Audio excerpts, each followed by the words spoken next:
Hello दोस्तों, स्वागत है आप सभी का अपने यूट्यूब चैनल पीयू क्लासेस पर। तो दोस्तों आज हम बात करेंगे आपके गणित के पेपर के बारे में, जो कि क्लास 10th वालों के लिए होने वाला है गणित का पेपर। आपके पेपर में जो क्वेश्चन आने वाले हैं मैं आपको सब बताऊंगा इस वीडियो में, कि पिछले साल के पेपर से आपके बहुत से क्वेश्चन आते हैं दोस्तों।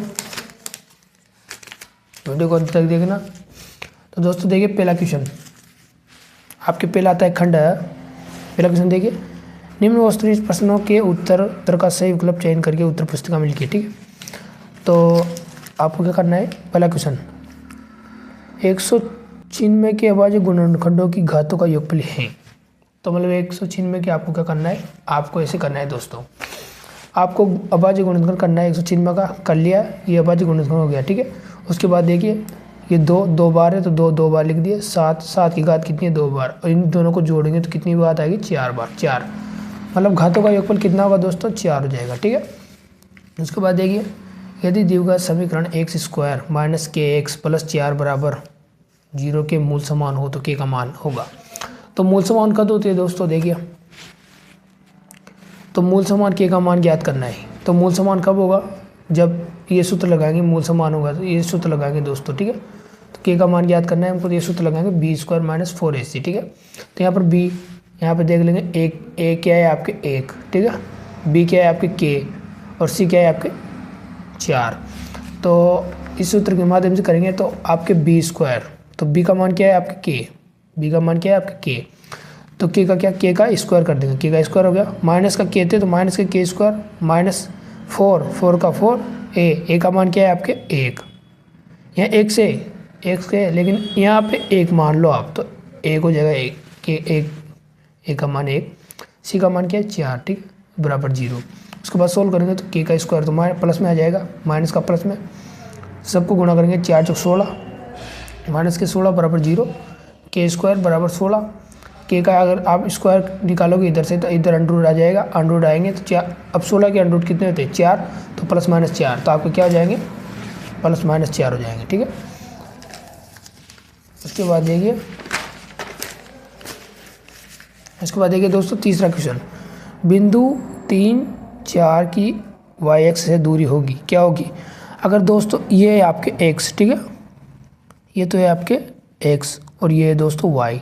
अगर आपसे y x की पूछे तो आपको क्या करना है, x अक्ष की बताना है, तो यहाँ पे जाएगी 3 आंसर। अगर आपसे x अक्ष की पूछ ले, x अक्ष की, तो आपको क्या बताना है, y x की, तो 4 हो जाएगी। आपसे y x की पूछे तो y की पूछते आपको x की बतानी, तो 3 हो जाएगी। ठीक है, उसके बाद देखिए, 3x + 2y बराबर 11 को संतुष्ट करने वाले युग्म में, तो आपको क्या करना है, मान धरना है। तो आप ये धरो, पहला मान धरो आप, x की जगह आपको क्या धरना है, संतुष्ट करने वाला मान धरना है।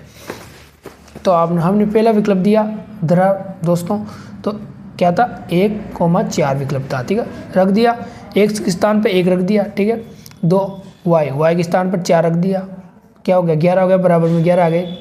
ये मतलब ये संतुलित हो गया, तो इसका ऑप्शन आ जाएगा आपके पहला। ठीक है, उसके बाद देखिए पांचवा, द्विघात समीकरण 3√3x² + 10x + √3 का वियुक्तर होगा, क्या होगा वियुक्तर, तो वियुक्तर होगा इसका 64। कैसे आएगा, देखिए कैसे आएगा।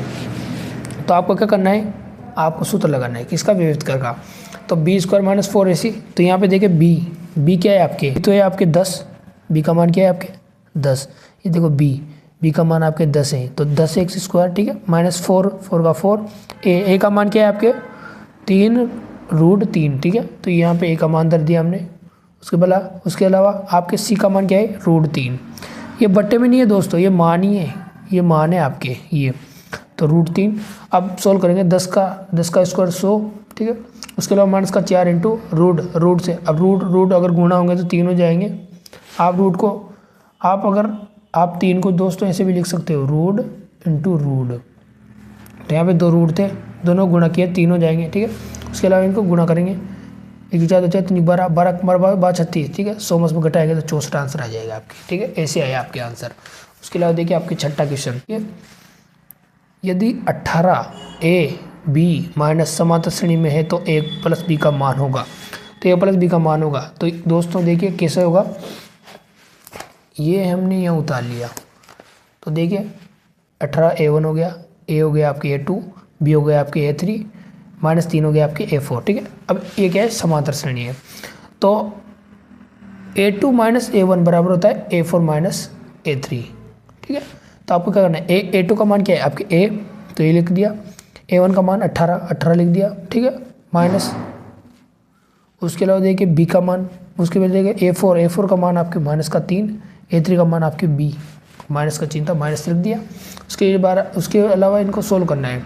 तो देखिए A प्लस बी का मान निकालना है आपको, क्या किसका मान निकालना है, A प्लस बी का।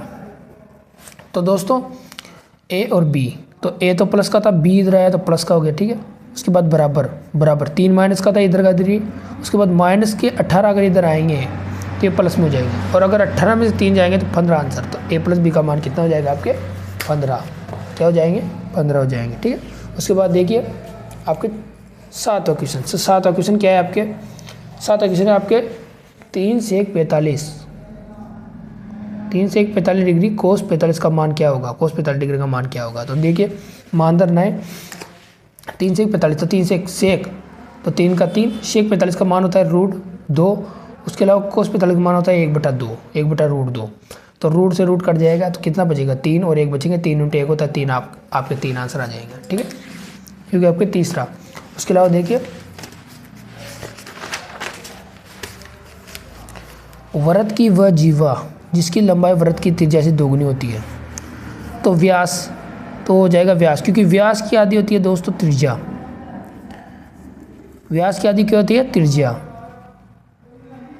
व्यास की होती है त्रिज्या, व्यास की आधी होती है त्रिज्या, तो त्रिज्या क्या व्यास की दुगनी होती है। तो व्यास क्या व्यास होगा, क्या होगा व्यास।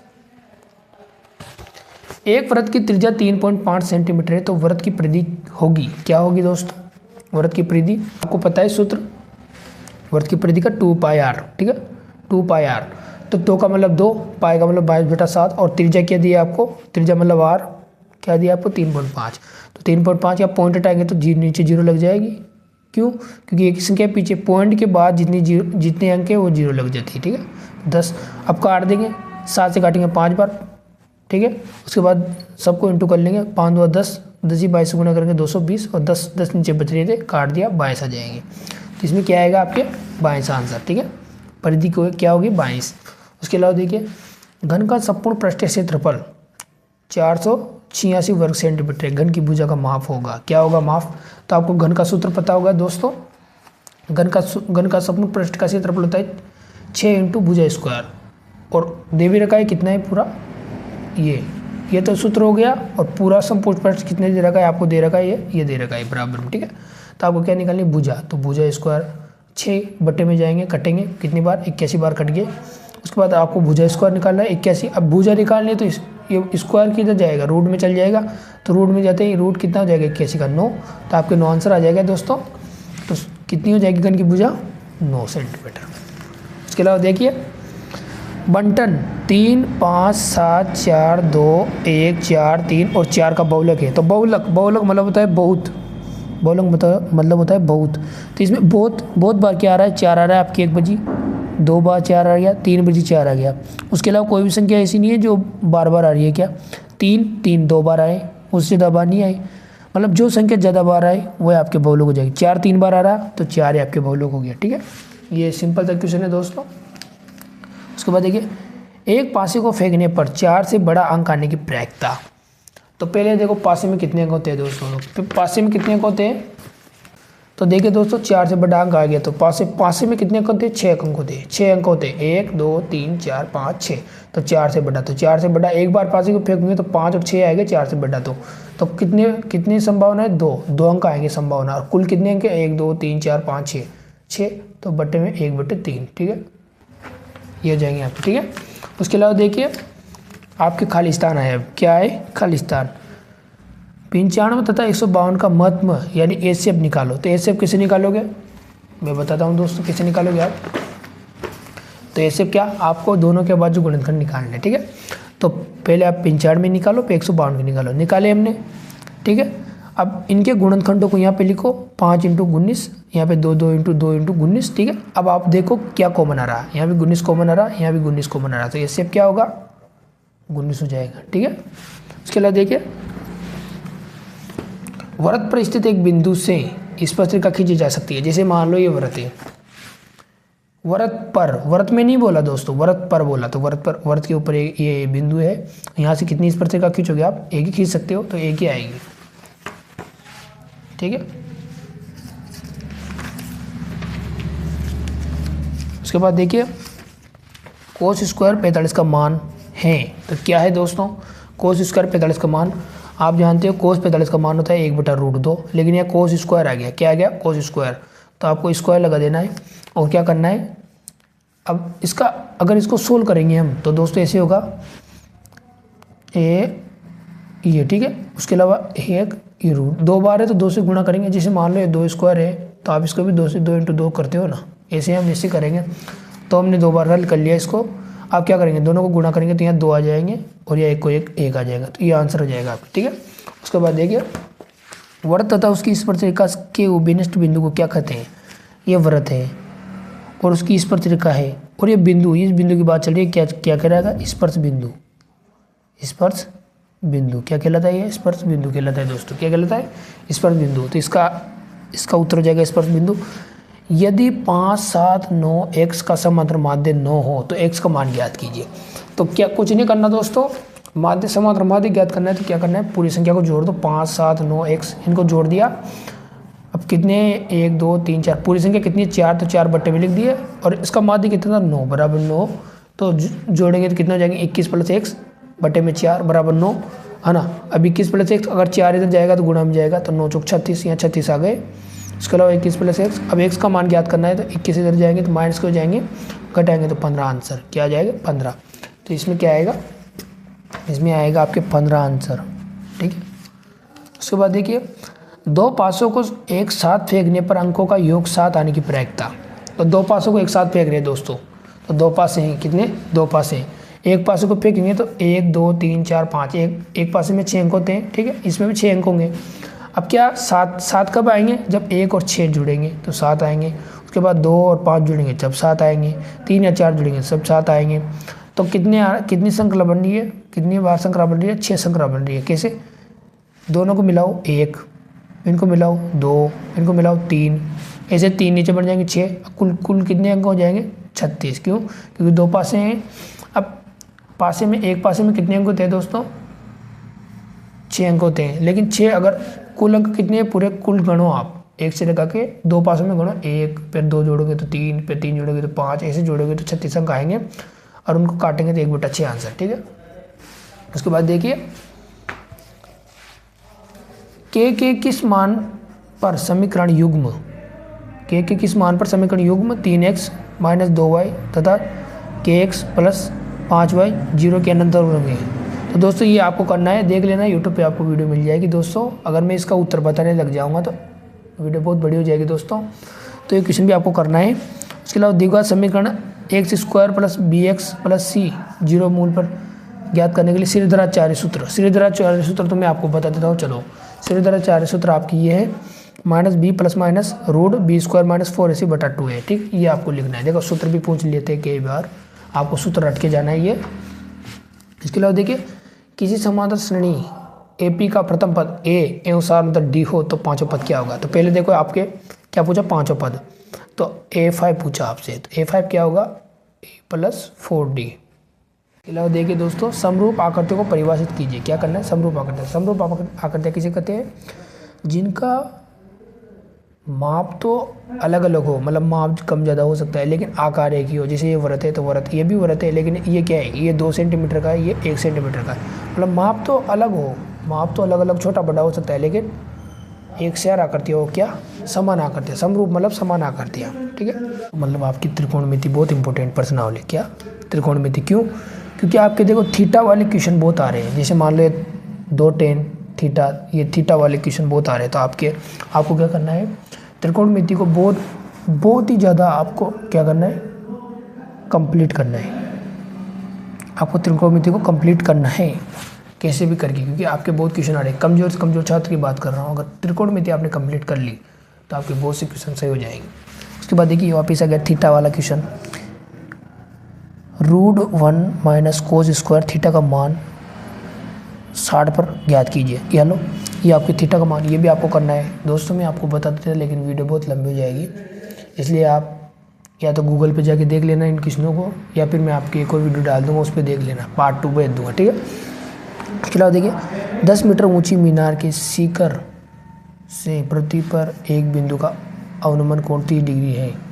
बिंदु की मीनार के आधार से दूरी कितनी होगी, ये भी आपको करना है। इसके अलावा एक ऊर्ध्वाधर छड़ की लंबाई तथा इसकी छाया की लंबाई का अनुपात 1:√3 हो तो सूर्य का उन्नयन कोण ज्ञात कीजिए।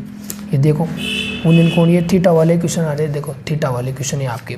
उसके अलावा देखिए 3 सेंटीमीटर त्रिज्या लेकर एक वृत्त बनाइए तथा केंद्र ओ से 5 सेंटीमीटर दूर स्थित पी से वृत्त दो स्पर्शिका खींचिए और उनका माप ज्ञात कीजिए। उसके अलावा देखिए 5 सेंटीमीटर लंबा एक रेखाखंड ए बी खींचिए एवं उसके 2:3 अनुपात विभाजित कीजिए, दोनों भाग का माप लिखिए। दोस्तों ये क्वेश्चन आपको करना है। ये ऐसे क्वेश्चन मैं आपको बता रहा हूँ कि आपके क्वेश्चन क्या कौन कौन से आने वाले पेपर में, आप इनको रटिए, इनको समझिए, ऐसे क्वेश्चन आपको करने हैं ताकि आपके पेपर में आए। किसी वृत्त का त्रिज्याखंड उस वृत्त का चतुर्थांश हो तो त्रिज्याखंड में केंद्र पर बनने वाले कोण का माप क्या होगा। ये देखो वापिस आपके त्रिज्याखंड वाले आ गए, त्रिभुज वाले आ गए। अच्छी प्रकार से फेंटी गई 52 पत्तों की एक गड्डी में से एक पत्ता निकाला जाता है। इस पत्ते के दला होने की प्रायिकता ज्ञात कीजिए। तो आपको तराश का पूरा ज्ञान होना चाहिए दोस्तों, जब आपकी प्रायिकता कंप्लीट हो जाएगी, ठीक है। उसके अलावा देखिए खंड भाग, परिमेय संख्या 3/125 का दशमलव प्रसार लिखिए, ये परिमेय पूछ लिया। उसके अलावा देखिए बहुपद x² - x - 6 शून्य ज्ञात कीजिए, ये भी आपको ज्ञात करना है। उसके अलावा देखिए द्विघात समीकरण 4x² - 12x - 9 = 0 मूलों के प्राकृतिक माप ज्ञात लगाइए। उसके अलावा बिंदुओं 0, 0 और 5, 3 को जोड़ने वाले रेखाखंड के मध्य बिंदु के निर्देशांक ज्ञात कीजिए। ये आपके सूत्र से होगा दोस्तों, सूत्र याद रखना। एक समतल जमीन पर खड़ी एक मीनार की छाया उस स्थिति में 40 मीटर से अधिक लंबी हो जाती है जब उसका सूर्य का 49 कोण 60 से घटकर 30 डिग्री हो जाता है। मीनार की ऊंचाई ज्ञात कीजिए। ये भी आपके त्रिकोणमिति का सूत्र है दोस्तों। उसके अलावा 9वां क्वेश्चन, 6 सेंटीमीटर भुजा की नाप वाले एक समबाहु त्रिभुज की रचना कीजिए और फिर एक अन्य त्रिभुज की रचना कीजिए जिसकी भुजाएं दिए हुए त्रिभुज की संगत भुजा 2/3 गुनी हो। ये भी आपको करनी है। उसके अलावा 10वां क्वेश्चन देखिए, 4 सेंटीमीटर त्रिज्या के एक वृत्त पर ऐसी 2 स्पर्शिका खींचिए जो एक दूसरे से समांतर हो। देखिए दोस्तों ऐसे क्वेश्चन आ रहे हैं आपके। अब ये क्वेश्चन क्या करना है, आपको रटना है। इन क्वेश्चनों का मतलब ऐसे ही क्वेश्चन, इनसे रिलेटेड आपको क्वेश्चन करने हैं। मैं आपको बता रहा हूँ, इनसे रिलेटेड आपको क्वेश्चन कर लेते हो तो आपको मैं कह रहा हूँ ना, कमजोर से कमजोर बच्चे की बहुत अच्छे नंबर आएंगे, जो मैं क्वेश्चन बता रहा हूँ, ठीक है। उसके बाद देखिए, यदि 2 समरूप त्रिभुजों के क्षेत्रफल बराबर हो तो सिद्ध कीजिए कि वे त्रिभुज सर्वसम होते हैं। त्रिभुज वाले क्वेश्चन भी आपको बहुत करने हैं दोस्तों, आपको इनको प्रैक्टिस करती रहनी है, तब जाके आपके क्वेश्चन पूरे होंगे। उसके बाद देखिए 12वां, एक वृत्त की त्रिज्या 60 सेंटीमीटर तथा एक चाप द्वारा केंद्र पर अंतरित कोण 60 डिग्री है। इस त्रिज्याखंड का क्षेत्रफल ज्ञात कीजिए। त्रिज्याखंड का क्षेत्रफल भी आपको ज्ञात करना है। मैं बता रहा हूँ आपको पृष्ठ क्षेत्रफल और बेलन, आपको जो 15वीं प्रश्नावली है, 14वीं 15वीं जितनी भी है 12वीं प्रश्नावली, वो आपको एक तो त्रिकोणमिति और एक पृष्ठ क्षेत्रफल और बेलन वाला जो भी है वृत्त के क्षेत्रफल वाली आप पूरी कंप्लीट करनी है दोस्तों। प्रायिकता भी आपको पूरी कंप्लीट करनी है दोस्तों, जब भी जाके आपके बड़े नंबर आएंगे। उसके अलावा देखिए, एक शंकु के छिन्नक की तिर्यक ऊंचाई 4 सेंटीमीटर तथा इसके वर्तीय सिरों के परिणाम परिधि 18 सेंटीमीटर और 6 सेंटीमीटर। इसके छिन्नक का वक्र पृष्ठ क्षेत्रफल ज्ञात कीजिए। ये आपके वक्र पृष्ठ क्षेत्रफल वाला आ गया। उसके अलावा देखिए, 2 घनों जिसमें प्रत्येक का आयतन 64 सेंटीमीटर है के संलग्न फलकों को मिलाकर एक ठोस बनाया जाता है। परिणामिक घना का पृष्ठ क्षेत्रफल ज्ञात कीजिए। यह भी आपको करना है। उसके अलावा देखिए बारंबारता, माध्य वाला सूत्र आ गया आपको, माध्य वाला सवाल आ गया। 15वां, निम्न बारंबारता बंटन का माध्य ज्ञात कीजिए। ये भी आपको करना है। माध्य करना है, माध्य के आपको माध्य ज्ञात करना है, इसका माध्य क्या है, ठीक है। इसके अलावा देखिए, एक डिब्बे में 8 लाल कंचे, 5 सफ़ेद कंचे, 2 हरे कंचे हैं। इस डिब्बे में एक कंचा या दरअसल निकाला जाता है, इसकी प्रायिकता। ये देखो प्रायिकता वाला वापस आ गया। मतलब मैं बता रहा हूँ ना, त्रिकोणमिति और प्रायिकता तो आपकी बहुत इंपॉर्टेंट होने वाले हैं दोस्तों। क्या बहुत इंपॉर्टेंट होने वाली है, बहुत इंपॉर्टेंट प्रश्नावली आपको जरूर करनी है। इसके अलावा देखिए 17वां क्वेश्चन, ऐसे प्रथम 40 घनात्मक पूर्णांकों का योग ज्ञात कीजिए जो 6 से भाज्य हैं। ये आपको देख लो, ये क्वेश्चन भी आपको करना है, इंपॉर्टेंट है। उसके अलावा देखिए, उस त्रिभुज का क्षेत्रफल ज्ञात कीजिए जिसके शीर्ष 2, 2,3 - 1,0 तथा 2,4 हैं, ये भी आपको करना है। उसके बाद देखिए वापस आपके एक कक्षा के छात्रों के प्राप्तांक निम्न में बंटन में दिए हुए इसका माध्य ज्ञात कीजिए। ये समांतर माध्य वाले सूत्र दोस्तों प्रश्नावली भी आपको पूरी करनी है कंप्लीट, तभी आपके क्वेश्चन होंगे। ठीक, इसके अलावा 20 का क्वेश्चन देखिए दोस्तों, केंद्र O वाले वृत्त पर बाएं बिंदु T से 2 स्पर्शिका TP तथा TQ खींची जाती है। सिद्ध कीजिए कि PTQ 2 कोण OPQ है। ये देखिए, ये भी आपको करनी है। उसके अलावा देखिए किसवा आपकी ग्राफ आया, क्या आया, ग्राफ। निम्नलिखित रैखिक समीकरण युग्म को आलेख की विधि द्वारा हल कीजिए। तो ग्राफ भी आपको करना है, ग्राफ आपके आने वाला है। तो आपको ग्राफ ना आए तो आपको ये करना है, क्या ये करना है। उसके अलावा 22वां क्वेश्चन, सिद्ध कीजिए कि, अभी आपको सिद्ध करना है दोस्तों। ये सिद्ध करने वाले सवाल आ जाएगा आपके, बहुत ही खतरनाक ही है। उसके अलावा देखिए निम्न बारंबार, ये बहुलक, वापिस बहुलक वाला आ गया, वहाँ भी बहुलक था, यहाँ भी बहुलक है, ये बहुलक वाला आ गया। या आपको बहुलक नहीं आए तो माध्य ज्ञात कर लेना, या तो आपको माध्य ज्ञात करना या बहुलक ज्ञात करना है। ये तो आपको पढ़ लेने दोस्तों, आपके लिए बहुत इंपॉर्टेंट होने वाले हैं। ठीक है दोस्तों, ये थे आपके इंपॉर्टेंट क्वेश्चन। और दोस्तों कैसी लगी वीडियो आपको, अगर अच्छी लगी हो तो लाइक कीजिए, चैनल को सब्सक्राइब कर लेना, क्योंकि ऐसी वीडियो में आपके लिए मैं सब बना देता हूँ। जब तक जय हिंद, वंदे मातरम।